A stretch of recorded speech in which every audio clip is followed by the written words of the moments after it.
De retour dans Success Stories, le magazine de l'N24 où les entrepreneuses et les entrepreneurs nous racontent leurs défis, leur histoire et aussi les clés du succès de leur entreprise. Alors avec ma complice Anne Van Den Plas. Anne, bonjour. Bonjour Pierre. Nous recevons aujourd'hui 2 personnes de l'EFP. Et nous avons donc Clara Spitals. Clara, bonjour. Bonjour. Et nous avons aussi Cléo Duponchel, qui est formatrice notamment. On expliquera de quoi tout à l'heure, il faut un peu de mystère dans l'émission. Alors, EFP... Anne, the floor is yours. Alors l'EFP, évidemment, c'est un organisme qui est très prisé des personnes en reconversion professionnelle, puisqu'il propose des formations quand même assez inédites. En tout cas, il y a peu d'autres organismes de formation qui proposent le même type de formation.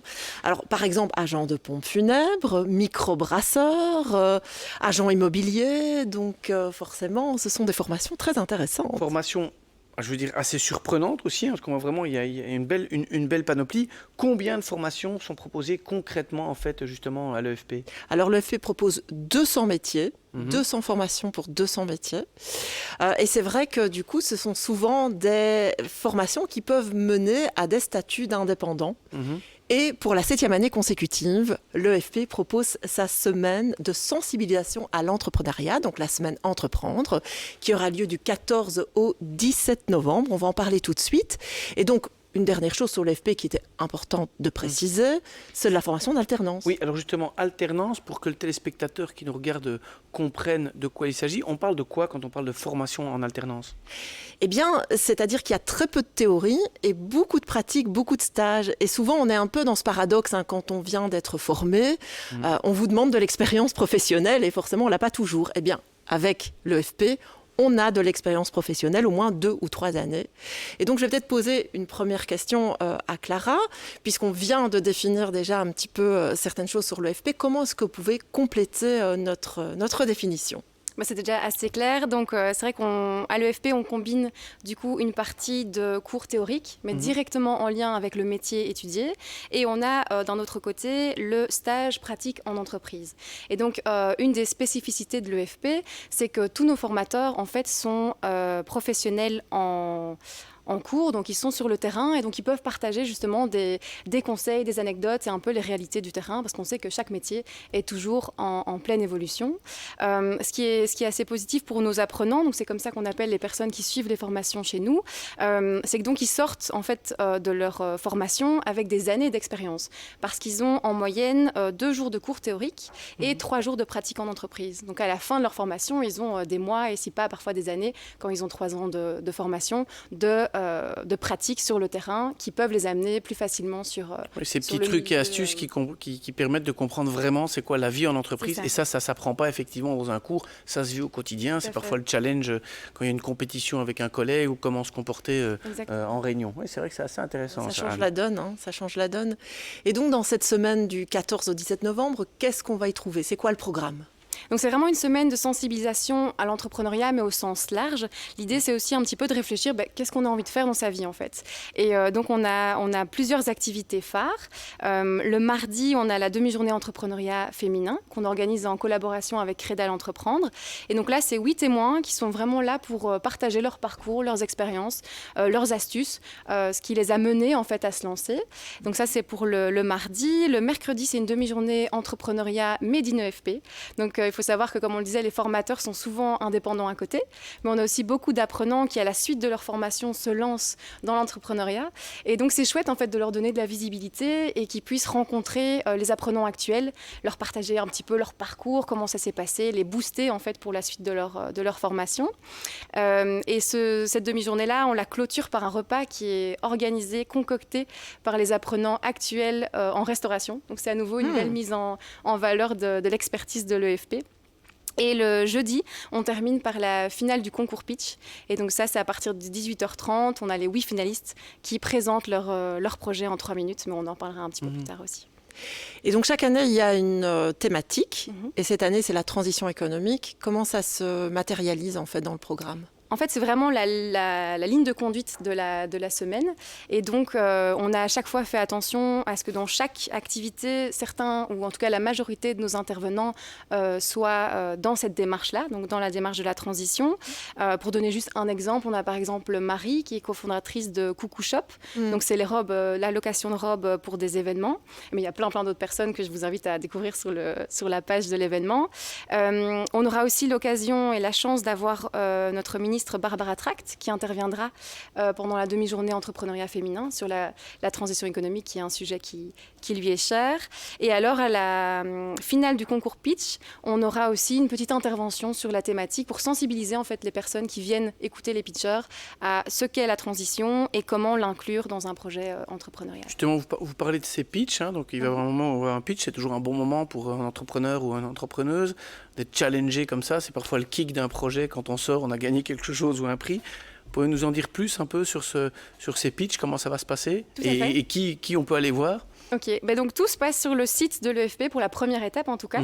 Donc il faut déposer son dossier de candidature jusqu'à fin du mois d'octobre.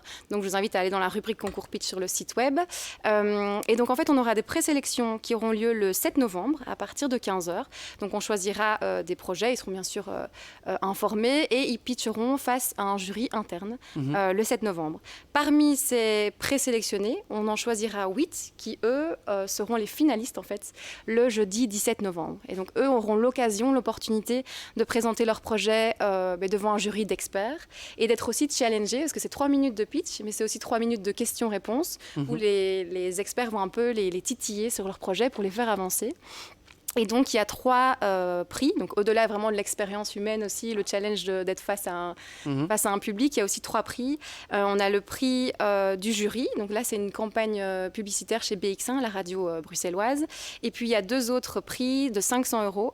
Un prix pour la transition économique et un prix du public. Et alors, le prix du public, on le fait à l'applaudimètre. Comme ça, on essaye aussi de motiver les finalistes à ramener du monde, de la famille, des proches, et à avoir vraiment une chouette ambiance. Et puis, on clôture par un petit drink, tous ensemble pour continuer le networking, les rencontres et que les pitchers puissent souffler aussi après l'expérience challengeante de pitcher. Ah non, on a aussi Chloé donc sur le plateau. Expliquez-nous un petit peu. Pardon, Cléo, sorry. Sorry, mes excuses. Bien, c'était un petit test. Alors, allons-y. Oui, Cléo, alors donc vous êtes formatrice dans la formation agent de pompes funèbres. Oui. Vous avez aussi votre propre entreprise, Croque Madame. Très bien. Le nom est assez... Oui, c'est génial. C'est génial. On retient directement. Et donc, à l'époque, vous êtes partie vous former en France parce que, justement, ça n'existait pas encore vraiment. Enfin, il y avait une formation, je pense, en Wallonie, mais c'est tout.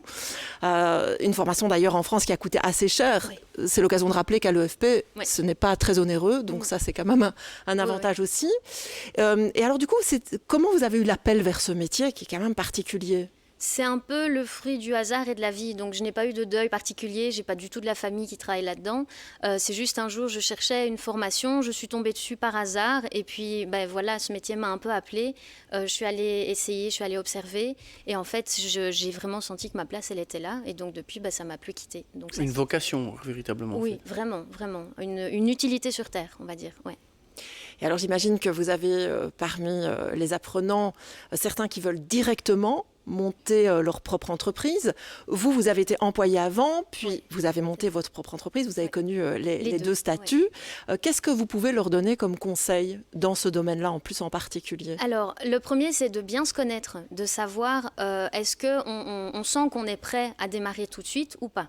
Si jamais on sent qu'on n'est pas prêt, passer par la case du salariat, c'est vraiment une bonne chose parce que ça permet d'apprendre un petit peu le métier sans avoir à devoir réfléchir à la comptabilité, gérer l'entreprise, etc. Donc, ça permet d'ancrer vraiment ses bases et par la suite, du coup, on peut lancer son projet. Maintenant, il y a des gens qui, un peu comme moi, sont un peu têtus et du coup, ils peuvent se dire non, moi, je sens que je veux me lancer tout de suite. Donc ça, c'est l'avantage, c'est que donc on a agent de pompes funèbres qui est pour devenir employé et on a entrepreneur de pompes funèbres. Ça donne l'accès à la profession. Okay. Ils ont les cours de gestion et donc normalement, au bout de ces 2 ans, ces 2 années-là, ils peuvent se lancer à leur compte. Maintenant, il y a plein de choses, plein de structures qui existent à Bruxelles. Moi-même, je suis passée notamment par Job Yourself, qui est une structure bruxelloise qui aide les entrepreneurs à démarrer leur projet tranquillement. Et donc, moi, je conseille aux gens de ne pas se lancer tout de suite comme une tête brûlée, de réfléchir. Soit on passe par la case salariat, comme ça, on ancre un peu, comme je disais, on ancre nos bases. Ou alors, on se lance tout de suite, mais on fait ça intelligemment, on se fait accompagner pour être sûr de réussir son projet, quoi. Et on vient à la semaine entreprendre. Tout à fait, carrément. Le FP 200 formations, l'alternance pour pouvoir avoir de l'expérience directement, on l'a vu, ça peut mener à des bons succès, comme on le voit avec Cléo, alias Croque Madame, qui a lancé son entreprise après effectivement une première expérience de salarié, job yourself, et puis aujourd'hui une belle petite boîte qui se développe pas mal. On se retrouve avec le Success Pitch. Le Success Pitch, c'est quoi ? Il et elle, les entrepreneurs et entrepreneuses, ont 90 secondes pour vous convaincre de l'intérêt et la pertinence de leur entreprise. Aujourd'hui, nous retrouvons Luc Kahn avec Picsou.